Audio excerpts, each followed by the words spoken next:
E inclinando a cabeça, entregou o Espírito. Diga comigo: está consumado. Por mais uma vez, está consumado.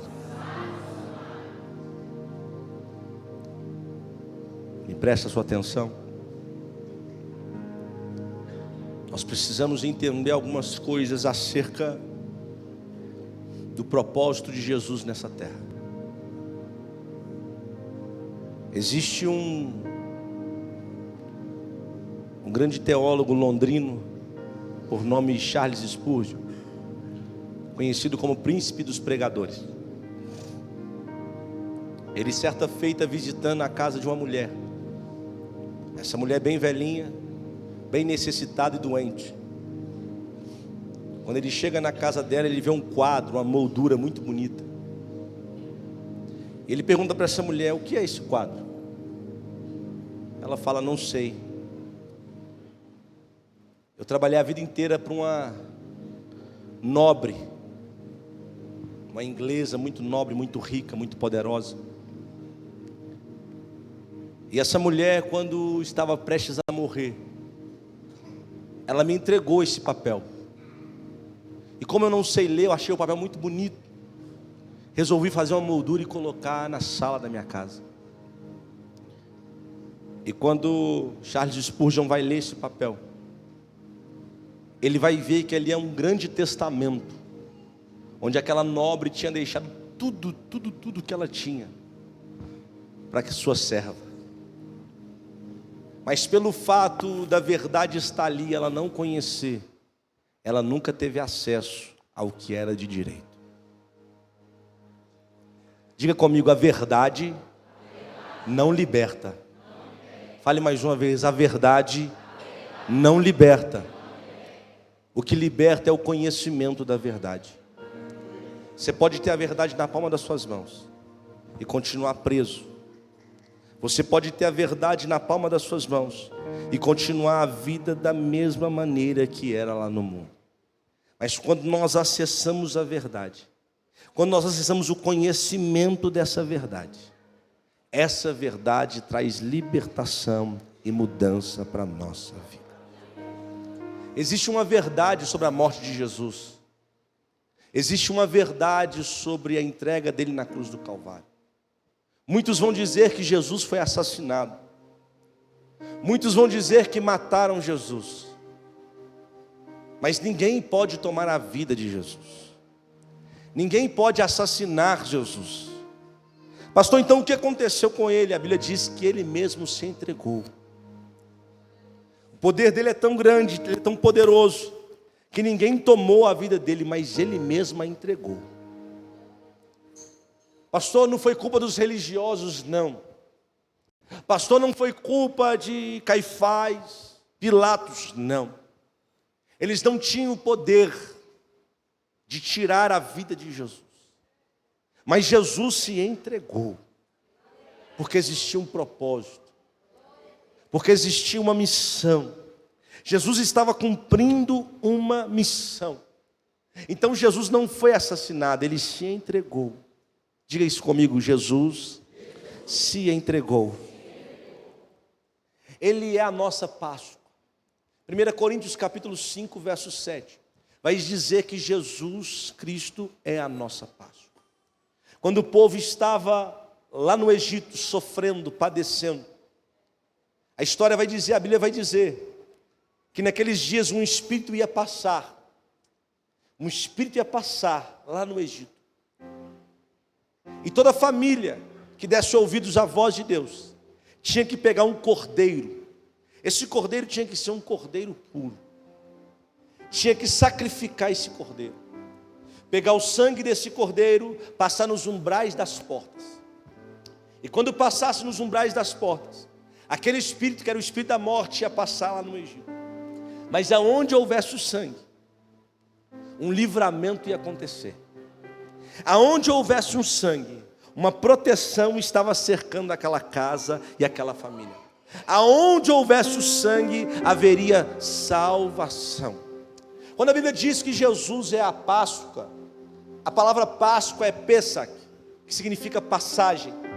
É Jesus dizendo Se você entrar debaixo do meu sangue, eu vou arrancar você de um estágio e vou te colocar em outro estágio. Eu vou te tirar de um nível de escravidão e vou te levar para um nível de liberdade.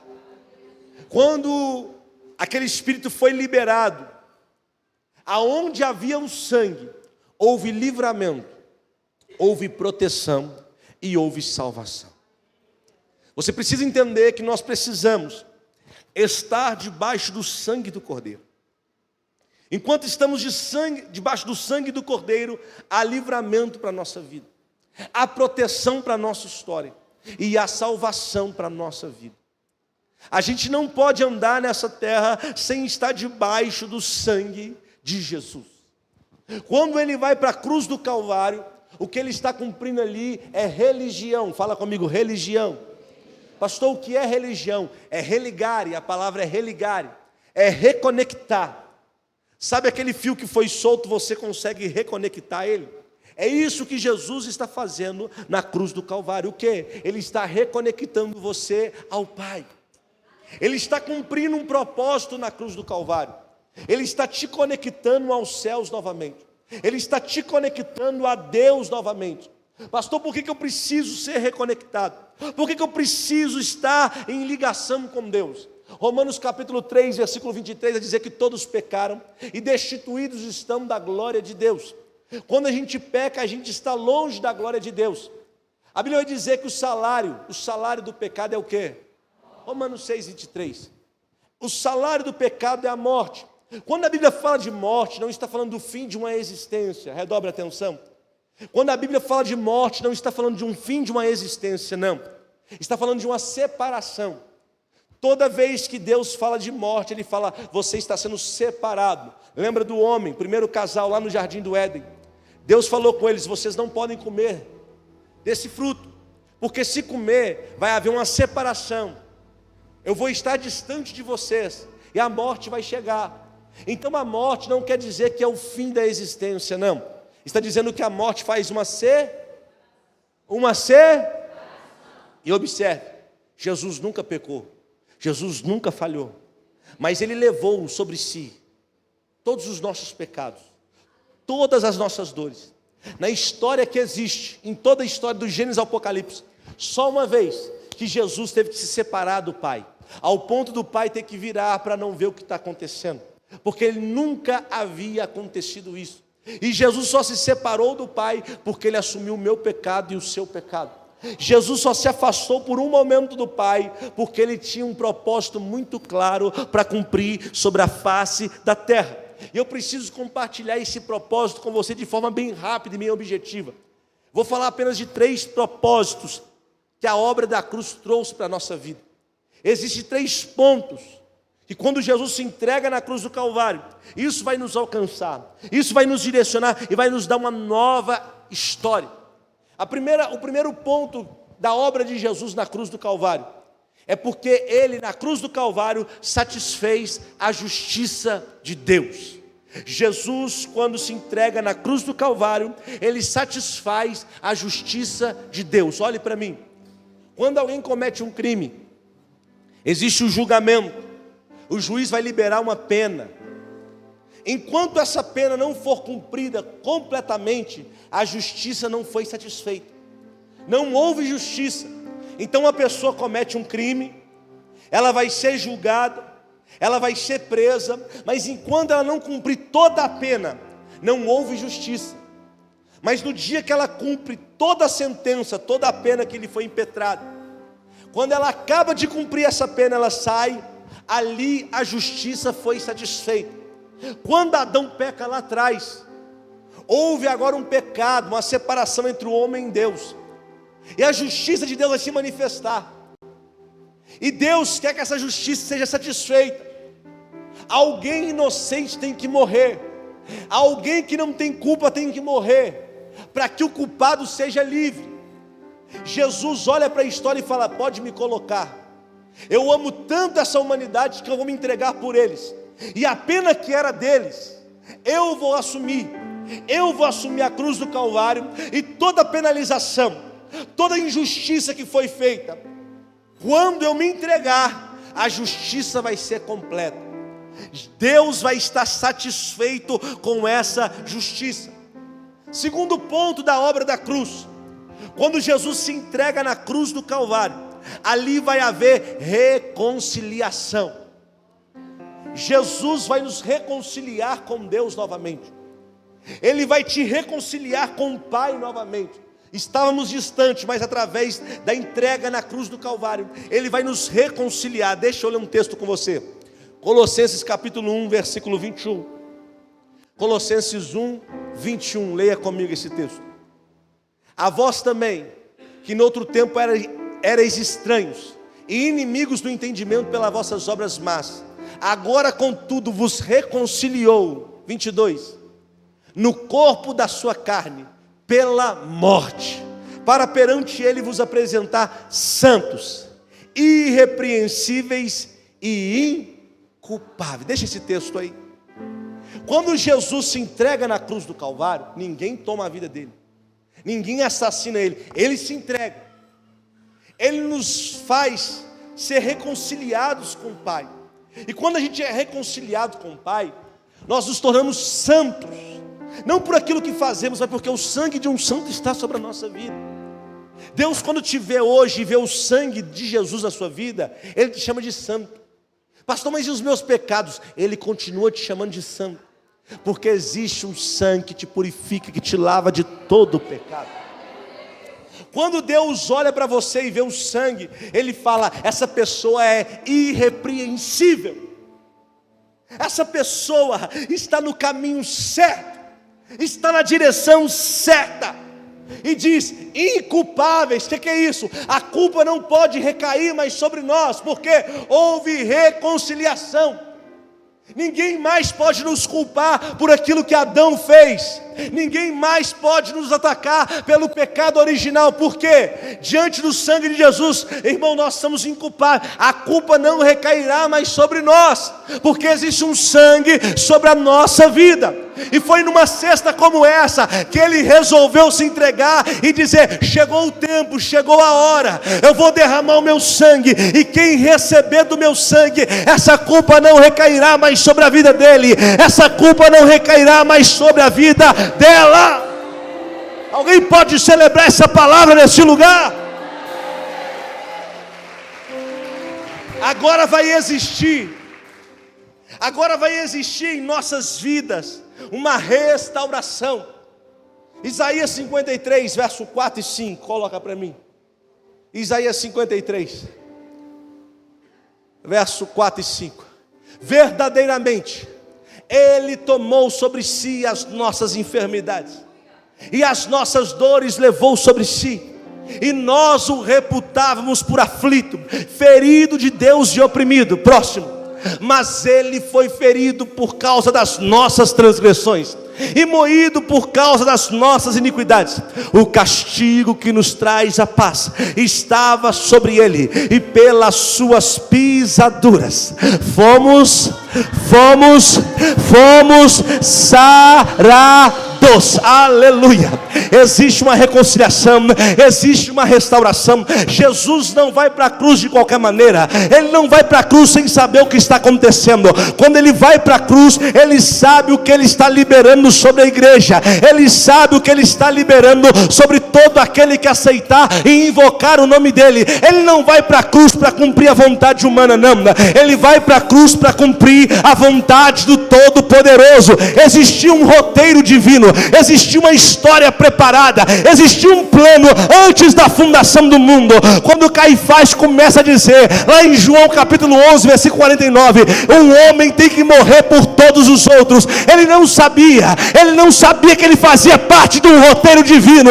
Ele não sabia que ele estava fazendo parte de um roteiro a qual Deus escreveu. Ele pensa assim: não, eu vou mandar matar, eu vou mandar destruir. E Deus lá do céu olhando assim: não, você vai fazer a minha vontade, porque a minha vontade prevalece, a minha vontade prevalece. Levante as mãos aos céus. Eu não sei do que você está com medo, mas a vontade de Deus vai prevalecer sobre a tua vida.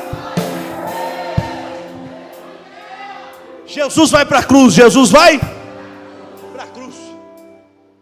Quando ele está na cruz do Calvário, no tempo determinado, no tempo certo, no tempo exato, uma sexta-feira como essa. Aleluia. Uma sexta-feira como essa, Jesus na cruz do Calvário. Alguém olha e fala: acabou, não tem mais jeito.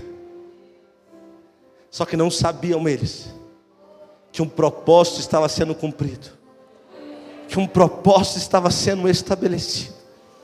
As pessoas não conseguem compreender quando a gente passa por dificuldades, por lutas, por momentos difíceis.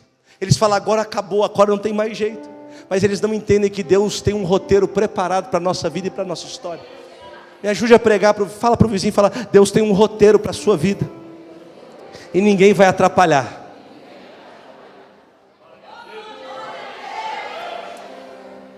Quando Jesus está na cruz do Calvário, quando Ele está naquele momento lá, a Bíblia diz que eles vão dar vinagre para Ele. Antes dele ingerir, Ele fala: está.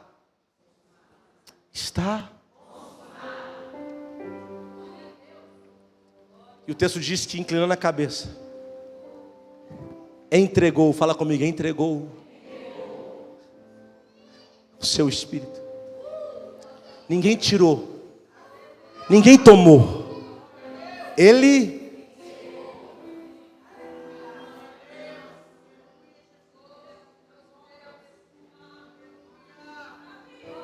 quando Ele está na cruz do Calvário, Ele vai dar um brado: está. Só que Ele não dá esse brado em português, Ele vai dar esse brado em grego. Alguns dizem que é aramaico, mas a palavra é uma só. Qual é? Tetelestai. Quando Ele está na cruz do Calvário, observe que o Monte Caveira ele não está embaixo, Ele está até na hora de se entregar, Ele não está por baixo.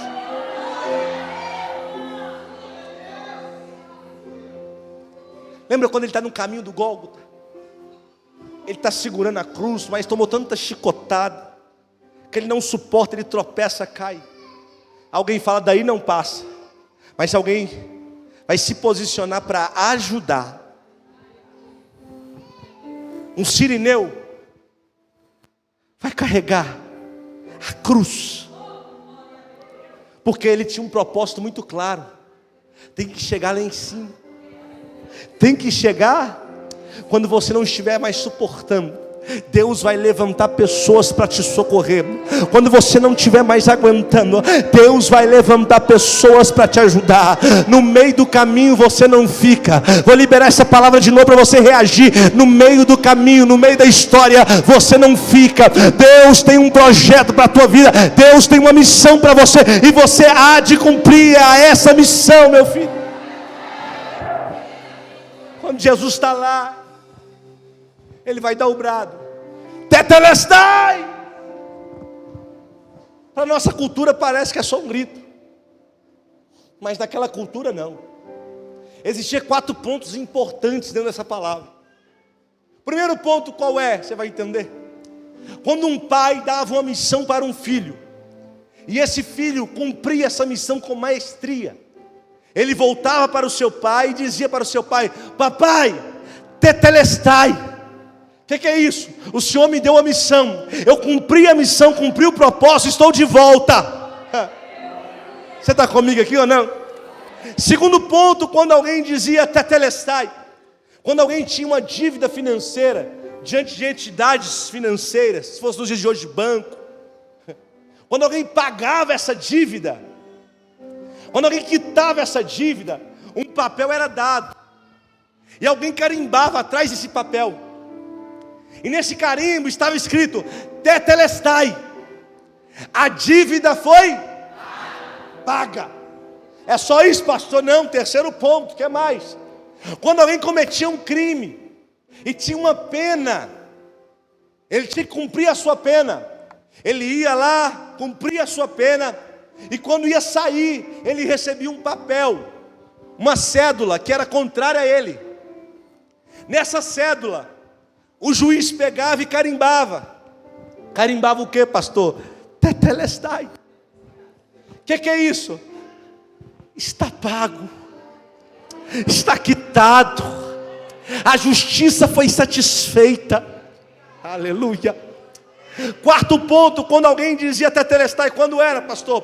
Quando alguém comprava um imóvel, adquiria um bem, um imóvel, quando ia se registrar esse imóvel em nome da pessoa, vinha um carimbo escrito tetelestai. O que é isso? A partir de hoje a escritura está no seu nome, e a partir de hoje você pode usufruir de tudo aquilo que está no seu nome. Ai, eu acho que você não entendeu nessa tarde qual que é o peso da cruz do Calvário. Existe uma obra, existe uma mensagem. Qual é a mensagem? Tetelestai. A primeira mensagem é Jesus dizendo: o meu Pai me enviou, eu cumpri o meu propósito, eu fui enviado com a missão, eu cumpri a minha missão e voltei diante do meu Pai dizendo: está pago, está pago, a missão foi dada, a missão foi cumprida, ninguém pode impedir, ninguém pode parar a vontade de Deus em nossa vida. Segundo, pastor, não entendi. Toda dívida que era contrária à nossa vida, contrária à nossa existência, a Bíblia diz que Jesus pegou, riscou essa dívida, cravou ela na cruz do Calvário e disse: está pago, está pago. Não mexe com ele, não mexe com ela, porque eu comprei a dívida que era dele e eu paguei a dívida que era. Alguém pode celebrar neste lugar? Hoje existe uma escritura em seu nome, escrito assim. Vou pôr meu nome, você põe o seu. O Vinícius, fala seu nome aí, irmão. No 3, 1, 3. Tem direito à vida eterna. Pare de graça. Não. Pegar a escritura é a melhor coisa da vida, do mundo. Semana passada eu peguei a escritura desse lote aqui, em nome da igreja. Pensa na alegria. Fui lá no cartório, quando eu vi: esse terreno está em nome de Comunidade Evangélica Bereia. Ninguém pode chegar aqui e tomar. Ninguém pode chegar aqui e mexer. Por quê? Tem dono.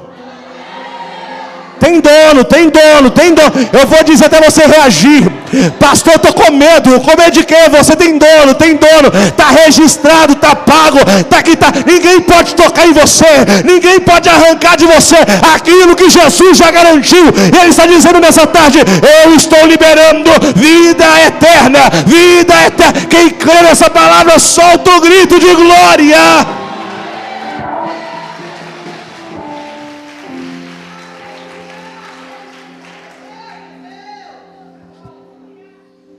Jesus nos dá a escritura da vida eterna. Ninguém pode tomar de nós isso. Por que Jesus nos dá essa escritura? Porque Ele veio cumprir um propósito. Ele veio cumprir? Qual é o propósito de Jesus? Lucas 19:10, coloca para mim. Lucas 19:10. Porque o Filho do Homem veio buscar e salvar o que se havia. Nós estávamos perdidos antes da cruz, mas Ele veio buscar e salvar. Buscar aquele que se havia perdido. Deus está dizendo para alguém: eu te busquei, eu te salvei. Ninguém te arranca das minhas mãos, ninguém te tira da palma das minhas mãos. pode se levantar homens na terra, pode se levantar o inimigo no inferno, ninguém te arranca da palma das minhas, porque você foi comprado, e o valor foi de alto. Ei, você foi comprado, meu filho, você foi comprada, minha filha, e quem te comprou não te vende, e quem te comprou não te doa, e quem te comprou não te entrega. Você está guardado, você está protegido, debaixo do sangue de Jesus tem livramento, tem proteção e tem salvação. Só quem está debaixo do sangue aí, dá um grito de glória neste lugar.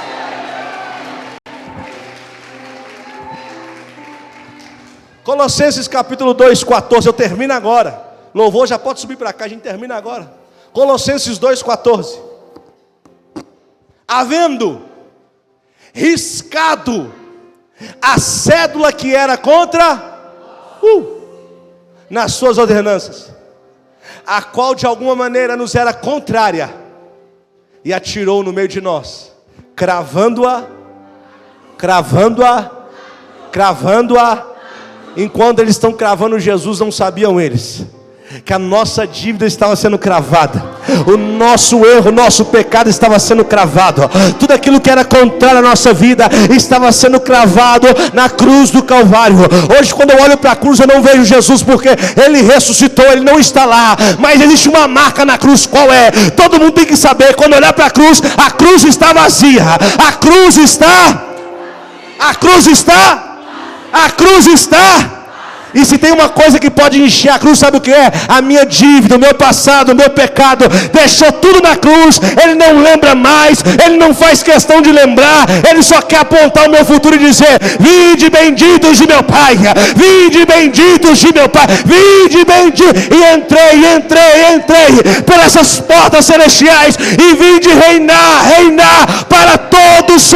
Quem vai reinar, solta o grito de glória neste lugar. Fica sobre os seus pés.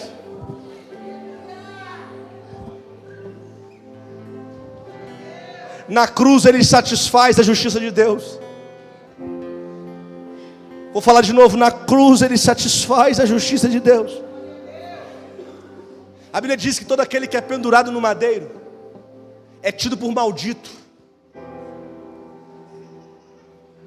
Todo aquele que é pendurado no madeiro é tido por maldito.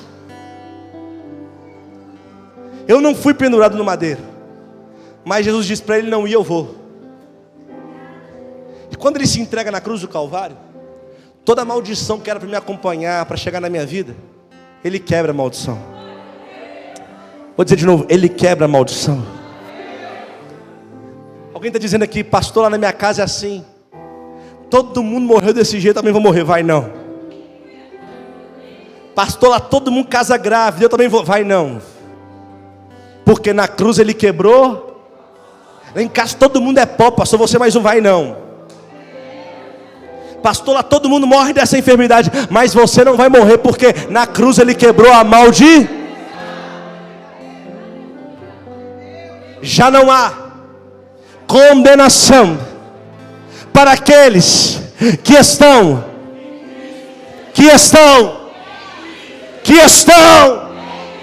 para quem está em Cristo. Não tem condenação, não tem maldição, não tem irmão, deixa eu te falar um negócio: a dívida foi paga, foi quitada, tetelestai, não tem mais pena para ser cumprida. Agora é um tempo de vivermos a graça do Senhor.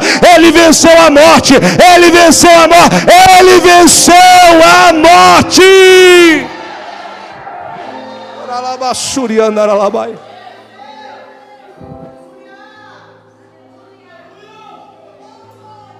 Sabe o que é mais lindo?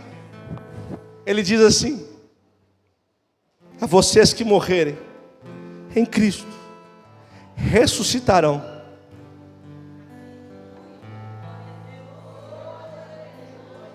Ressuscitarão. A morte não pode nos prender. A morte não pode nos separar do amor que está em Deus. Que diremos, pois, à vista dessas coisas? Se Deus, quem será Aquele que nem mesmo ao seu filho poupou, mas antes o entregou por amor de mim e por amor a você, não nos entregará com ele toda sorte de bênção? Agindo ele, na cruz ele não foi assassinado, ele se entregou. E ele se entregou porque ele sabia que tinha um propósito, tinha uma promessa. Qual a promessa? Vou destruir esse templo, mas em 3 dias restaurarei esse templo. Ninguém destrói o templo dele, só ele que encosta, só ele que, ninguém pode encostar, é só ele que pode fazer a obra. Ele fala: em 3 dias eu vou restaurar, em 3 dias eu vou reedificar, em 3 dias todos saberão que o propósito foi cumprido, a dívida foi paga, a justiça foi satisfeita, e ninguém mais vai poder condenar quem estiver debaixo do meu sangue, quem estiver debaixo. Porque, pastor, nem a morte pode vencer o nosso Jesus. Desce o véu do rompeste. Isso, cante. Uma vazia glória. Os céus te adoram. O céu te adora.